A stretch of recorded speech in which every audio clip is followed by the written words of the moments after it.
राज्यात पुन्हा एकदा पावसाचं आगमन होण्याची शक्यता आहे।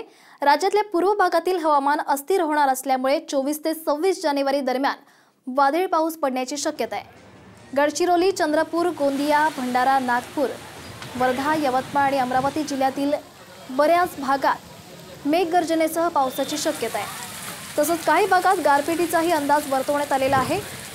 शेतकऱ्यांनी हवामानाच्या परिस्थितीनुसार नियोजन करावं आणि शेतमाल सुरक्षित ठिकाणी साठवून ठेवावं। तसंच बाजार समितीमध्ये शेतमाल विक्रीसाठी आणला असेल तर तो व्यवस्थितपणे झाकून ठेवावा, असं आवाहन कृषी विभागामार्फत करण्यात आलंय।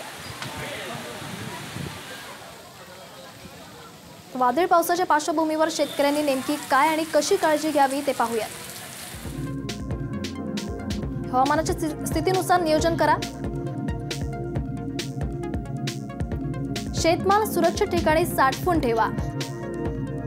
शेतकऱ्यांनी कशी काळजी घ्यायची हे आपण या ठिकाणी पाहत आहोत। बाजार समितीत शेतमाल असल्यास तो नीट झाकून ठेवा।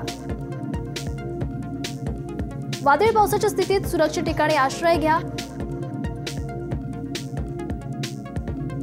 मोकळ्या मैदानात, झाडाखाली तसंच पत्र्याच्या शेडमध्ये थांबू नका।